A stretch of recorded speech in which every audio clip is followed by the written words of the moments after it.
Sir, Iran Israel വെടിനിർത്തൽ പ്രഖ്യാപിച്ചു കഴിഞ്ഞു. ഇനി അടുത്തത് എന്തായിരിക്കും? എത്ര നാളത്തേക്കായിരിക്കും എന്നും പറയാൻ പറ്റില്ല. അങ്ങനെ ഇത്തരം കാര്യങ്ങൾക്ക് എത്ര നമുക്ക് കൃത്യമായി പറയാൻ പറ്റാത്ത കാര്യമാണ്. ഇറാൻ്റെ റെസ്പോൺസ് എങ്ങനെയാണ് എന്നതിന് അമേരിക്കയുടെ താല്പര്യങ്ങൾ എന്താണ്? അമേരിക്കയിൽ ഇപ്പോൾ ഒരു പൊളിറ്റിക്കൽ പ്രതിസന്ധി ഉണ്ടായി വെച്ചാൽ ഇറാൻ വീണ്ടും ആണവായുധങ്ങൾ നിർമ്മിക്കുന്നുവെന്ന് പോകുമ്പോഴും. അപ്പോൾ ഇതൊന്നും ഒരു ഉറപ്പില്ലാത്തൊരു കാര്യമാണ്. ഇപ്പം തന്നെ ഇറാൻ ആണവായുധങ്ങൾ നിർമ്മിക്കുന്നതൊക്കെ അവർക്ക് മുമ്പേ അറിയാലോ. ഇപ്പം ഇതൊന്നല്ല പ്രശ്നം. കാലിഫോർണിയയിലും മറ്റും ട്രംപിനെതിരെ വലിയ ജനകീയ പ്രക്ഷോഭം നടന്നുകൊണ്ടിരിക്കുകയാണ്. ഈ ഇസ്രായേലിലാണെങ്കിൽ യുദ്ധം എന്ന് നിൽക്കുന്നോ അന്ന് നെതന്യാഹു ജയിലിൽ പോകും. നെതന്യാഹു അവിടുത്തെ ബുലോ കള്ളനാണ്. വലിയ അഴിമതിയൊക്കെ നടത്തി കുടുംബത്തോടെ ജയിലിൽ പോകുന്ന അവസ്ഥയാണ്. ഇവിടെയുള്ള ഒരാൾ മഹാമാൻ. അങ്ങനെയാണ് നിങ്ങൾ ഞാൻ ചോദിക്കട്ടെ, എന്തിനാണ് നിങ്ങൾ സുഖാമിനെയൊക്കെ കുറ്റം പറയുന്നത്? ഇവിടെ ഉള്ളത് സുഖാം ചെയ്ത പണി തന്നെയാണ് അവിടെ നെതന്യാഹു ചെയ്യുന്നത്. സുഖറാമാണ് ഇന്ത്യയിൽ ജയിലിൽ പോയ ഒരു രാഷ്ട്രീയക്കാരൻ അഴിമതി നടത്തിയത്. ഇതിൻ്റെ പേരിൽ തന്നെയാണ് ഇപ്പോൾ അവിടെ നെതന്യാഹു ജയിലിൽ പോകാനിരിക്കുന്നത്. അവിടെ നെതന്യാഹുവിന് ഭയങ്കര സപ്പോർട്ടാണ്. It's A corrupted politician. അപ്പോൾ അങ്ങേർക്ക് ഇനിയിപ്പോൾ ജയിലിൽ പോകുന്ന അവസാനം അങ്ങേരെ ഒന്നും കൂടി ഇറാൻ്റെ മേലാക്രമണം നടത്തും. ഇത്രയേ ഉള്ളൂ. അപ്പോൾ ഇതൊക്കെ ഒരു നാടകമാണ് പലരുടെ ആവശ്യത്തിന്. ഇറാനെ സംബന്ധിച്ചിടത്തോളം എന്താണ്? ഇറാൻ എന്തിനാണ് ഈ പറയുന്ന ഇസ്രായേലിനെ കയറി ചോദിക്കുന്നത്? ഇറാൻ സമയം അവർക്ക് അങ്ങനെ പറഞ്ഞു നിൽക്കണമെങ്കിൽ അവിടെ ജനങ്ങളെ കൂടെ നിർത്തണമെങ്കിൽ ഈ പറയുന്ന ഒരു ഇസ്ലാമിൻ്റെ ശത്രുവിനെ കാണിക്കണം. അതാണ് കാര്യം. ഇനി ഇസ്രായേൽ എന്താ ഉള്ള രാജ്യം ഉള്ള സ്ഥലം കൊണ്ട് മിണ്ടാതിരുന്നാൽ പോരെ? ഇസ്രായേൽ അങ്ങനെ അല്ലല്ലോ. അവർ ഈ വിശാല ഇസ്രായേൽ എന്ന് വന്നിട്ട് അറബി രാജ്യങ്ങളെ കടന്നു കയറും. അറബി രാജ്യങ്ങളെ കടന്നു കയറുമ്പോൾ ഇസ്ലാമിൻ്റെ പേരിൽ ഒരു പക്ഷേ ഇറാൻ റിയാക്ട് ചെയ്തേക്കും എന്നാണ് അവർ കരുതുന്നത്. അങ്ങനെ ഇതൊരു മെസ്സാണ്. ഇനി കണ്ടിന്യൂ ചെയ്യാൻ വേണ്ടി നിർത്തൽ എന്ന് പ്രഖ്യാപിച്ചെങ്കിലും ഏത് സമയവും പുനരാരംഭിക്കാം. ഇപ്പൊ ഇറാന്റെ 3 ആണവ നിലയങ്ങൾ ഇസ്രായേലും അമേരിക്കയും അറ്റാക്ക് ചെയ്തിട്ടുണ്ട്. പക്ഷേ അവിടെ യാതൊന്നും സംഭവിച്ചിട്ടില്ല എന്നാണ് ഇപ്പൊ ഇന്നത്തെ ഒരു വാർത്ത അനുസരിച്ച് ഇന്റലിജൻസ് വിഭാഗം പറയുന്നത്. ഒന്നും സംഭവിച്ചിട്ടില്ല. അതിന് മുമ്പ് തന്നെ ഇറാൻ ഇപ്പം അതിന് വേണ്ടുന്ന തയ്യാറെടുപ്പുകൾ നടത്തിയിരുന്നു. അവിടെ യാതൊന്നും സംഭവിച്ചില്ല. അത് എത്രമാത്രം ശരിയുണ്ട്? അപ്പൊ പിന്നെ എന്തിനായിരുന്നു ഈ നാടകങ്ങൾ? എന്തായിരുന്നു ഉദ്ദേശം? അത് ഏതൊരു സിനിമയിൽ കള്ളം വരുമെന്നൊരു വീട്ടിൽ കള്ളനോട് ഹായ് സന്തോഷം എന്ന് എഴുതി വെച്ച് ഒരു പേപ്പർ മേശയിലിട്ട് വീട്ടുടമസ്ഥൻ പോകുന്ന അവസ്ഥ. അത് കള്ളം വന്ന് നോക്കുമ്പോൾ ഈ പേപ്പറാണ് കാണുന്നത്. അതേപോലെയാണ് ഇറാൻ ഏതായാലും അവരുടെ ആണവ ആയുധ കേന്ദ്രങ്ങൾ അല്ല ആണവ ആയുധ നിർമ്മാണ കേന്ദ്രങ്ങൾ അല്ലെ ന്യൂക്ലിയർ പ്ലാന്റ്സ് അറ്റാക്ക് ചെയ്യപ്പെടുമെന്ന് അവർക്കറിയാം. അപ്പോൾ അവരത് മാറ്റുമല്ലോ. അവരെ കൂടെ മാറ്റിയിട്ടുണ്ടാവും. പിന്നെ അവർക്ക് അവരെ സഹായിക്കാനായിട്ട് നിൽക്കുന്ന മിത്രങ്ങളുണ്ട്. റഷ്യയുണ്ട്, ചൈനയുണ്ട്. ഈ ബെഞ്ചമിൻ നെതന്യാഹുവാണ് ബൈബിൾ പഴയ നിയമത്തിൽ പറഞ്ഞ കാര്യങ്ങൾ അതേപോലെ ചെയ്തിട്ട് അതുപോലെ കാര്യങ്ങൾ വരുന്നു. 2 കാര്യങ്ങൾ സംഭവിക്കും. ഒന്ന്, അതേപോലെ കാര്യങ്ങൾ വരിക, അല്ലെങ്കിൽ കാര്യങ്ങൾ അങ്ങനെ നിങ്ങൾക്ക് വരുത്തി തീർക്കാം. നെതന്യാഹു ചെയ്യുന്ന അങ്ങനെ വരുത്തി തീർക്കലാണ്. എന്നിട്ട് അതിനുവേണ്ടി പ്രൊപ്പഗാൻഡ അടിക്കാൻ കുറേ ഇവാഞ്ചലിസ്റ്റുകളൊക്കെ പറഞ്ഞുകൂടി അത് കണ്ട് കുറേ ഈ RSS അനുഭാവികളും കുറേ സംഖ്യകളും അതങ്ങോട്ട് ആഘോഷിക്കുകയും ചെയ്തുകൊണ്ടിരിക്കുകയാണ്.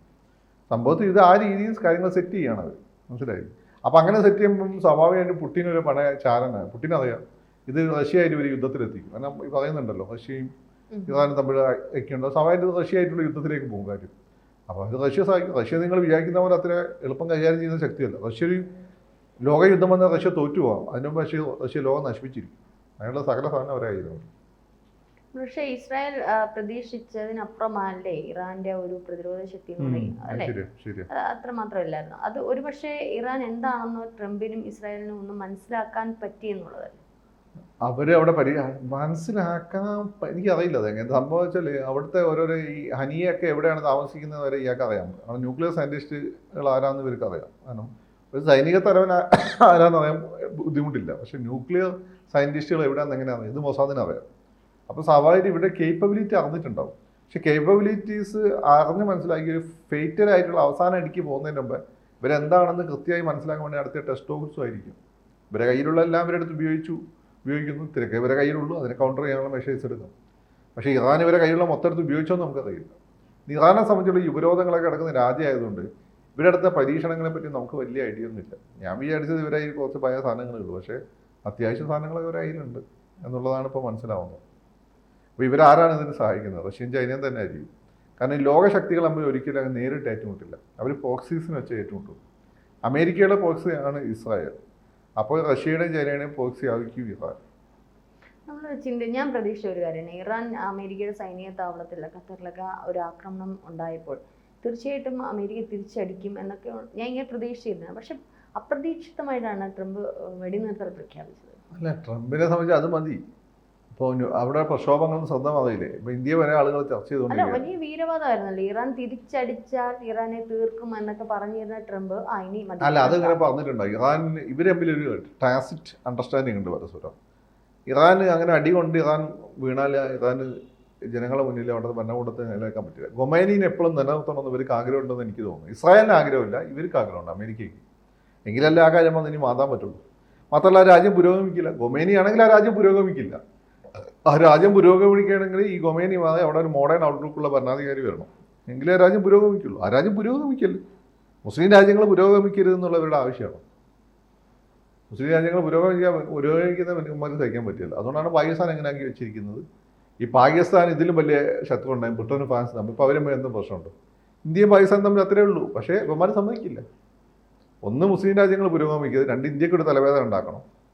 ഇതുകൊണ്ടാണ് അവർ പാകിസ്ഥാനെ സപ്പോർട്ട് ചെയ്തുകൊണ്ടിരിക്കുന്നത്. പാകിസ്ഥാനെ മിലിറ്ററി ജുണ്ടേനെ, അവരുടെ മത നേതാക്കന്മാരെ സപ്പോർട്ട് ചെയ്യുന്നു. അവിടെ ജനാധിപത്യവാദികളെ ഇമ്രാൻഖാൻ എത്ര ആൾ സപ്പോർട്ട് ചെയ്യുന്നുണ്ട്.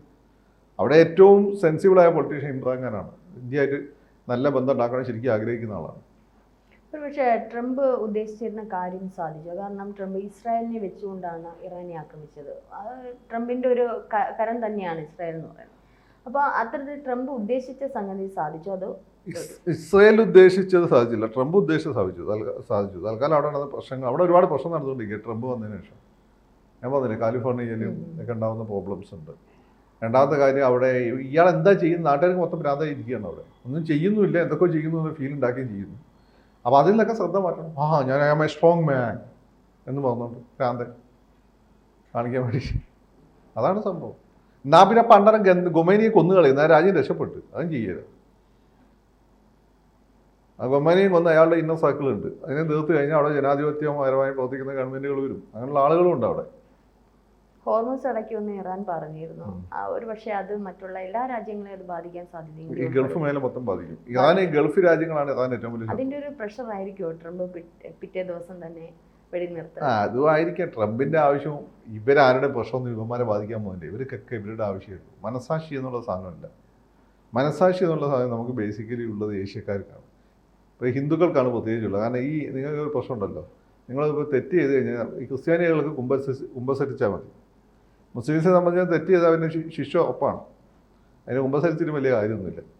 ഹിന്ദുക്കളെ സംബന്ധിച്ച് അതല്ല. ഒരു തെറ്റ് ചെയ്താൽ അത് നിങ്ങൾ പശ്ചാത്തപിച്ച് കഴിഞ്ഞാലും ഈ പറയുന്നതിനെ മതി അടുത്ത ജന്മത്തിൽ പട്ടിയോ പൂച്ചയോ കരി എനിക്കേണ്ടി വരും. അങ്ങനെ ഒരു വിശ്വാസം ഹിന്ദുക്കളുണ്ട്. അത് ഈ ഹിന്ദുസിൻ്റെ ഇടയിൽ അത് ക്രൈം കുറയാനുള്ള പ്രധാനപ്പെട്ട കാരണം അതാണ്. കാരണം ഈ ഒരു കർമ്മയിലുള്ള വിശ്വാസം ഉണ്ടല്ലോ. ഇപ്പം ജലീൽ പണ്ട് ചോദിച്ചില്ലേ, നമ്മളെ പിള്ളേർ മദ്രസയിലും പഠിച്ചിട്ടും ഒരു എന്താ അടക്കമോ ഒതുക്കൊന്നുമില്ല, എന്നാൽ ഹിന്ദു പിള്ളേർ അങ്ങനെയല്ല, എന്തൊരു സ്നേഹവും ഭവ്യതയാണ്. അത് കാരണം അതുകൊണ്ടാണ്. ഹിന്ദുക്കളെ വീട്ടിൽ ഇതാണ് എന്താണ് രാവിലെ തന്നെ മറ്റേ സാധനം ഉണ്ടല്ലോ, ഭാഗവതം വായിക്കും. എന്താ പറയുക, സപ്താഹമായന ക്ഷേത്രത്തിലുണ്ടാവും, പിന്നെ വീട്ടിൽ നിന്ന് വായിക്കും, പിന്നെ രാമായണം വായിക്കും. ഇതിലെല്ലാം കർമ്മ എന്നുള്ള സാധനത്തിന് വളരെ ഇമ്പോർട്ടൻസ് കൊടുക്കുന്നുണ്ട്. അതുകൊണ്ട് ഇവർക്കൊരു പേടിയുണ്ട് ഉള്ളിൽ.